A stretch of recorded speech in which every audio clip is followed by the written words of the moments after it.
Hello everyone, welcome to my class. So today I am here to explain you a very beautiful poem, Bed in Summer. This poem is written by Robert Louis Stevenson. Stevenson was a Scottish poet. So poet are those person who wrote poems, and he was also an author of fiction and travel books. He is best known for his novels Treasure Island, Kidnap, and Strange Case of Dr. Jekyll and Mr. Hyde. So the main idea of this poem is the weather of the England, because the sun rises late in winter, so it is very hard for the student to wake up early when it is still dark, and the sun set late in summer. So this is also hard for the student because they have to go to bed very early when it is still light.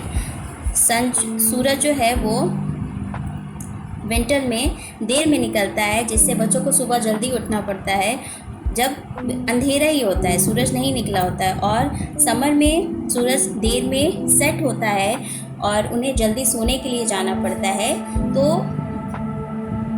वो अपना beauty of the nature enjoy नहीं कर पाते हैं। Here the poet as a child wants to tell us that he can't enjoy the beauty of the nature. In this poem, the poet represent himself as a child. Poet ने अपने आप को कैसे represent किया है? Child के जैसे। और वो कंप्लेन कर रहा है कि because of his busy schedule और टाइम टेबल, अपने टाइम टेबल की वजह से वो नेचर की ब्यूटी को एंजॉय नहीं कर पा रहा है। And children also complain of obeying orders of grown-up and call for freedom. In this poem, the poet also discussed the children's complaint. Children's की complaint को discuss किया है of obeying order of grown-up. बड़ों की बात मानना, बड़ों का कहना मानना, और चिल्ड्रंस के फ्रीडम को इस पोएम में डिस्कस किया है कि कैसे वो अपनी फ्रीडम एंजॉय नहीं कर पाते हैं, वो नेचर की ब्यूटी को एंजॉय नहीं कर पाते हैं because of the time table. So let's start the explanation of this poem. In winter, I get up at night and dress by yellow candlelight. In summer, quite the other way, I have to go to bed by day. In this stanza, the poet said कि in winter I have to get up at night. मुझे जल्दी उठना पड़ता है. Night here, night means when जब सन जो है वो राइज नहीं होता है और आसमान में अंधेरा होता है, तो पोइट को जल्दी उठना पड़ता है. And dress by yellow candle light, मतलब he have to ready for school, और उसको स्कूल के लिए तैयार होना पड़ता है in candle light. Okay. In summer quite the other way, I have to go to bed by day. और समर में भी क्या होता है कि उसको जल्दी सोने के लिए जाना पड़ता है. बाय डे मतलब when there is still light in the sky, जब अभी भी आसमान में उजाला होता है, लेकिन just because of his time table उसे बेड पे जल्दी जाना पड़ता है सोने के लिए. I have to go to bed and see the bird still hopping on the tree.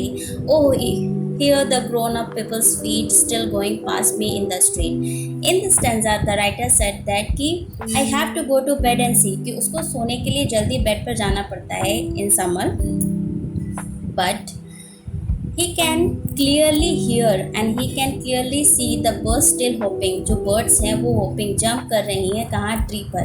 अभी भी जो birds हैं वो ट्री पर हैं, है ना? He can clearly see this.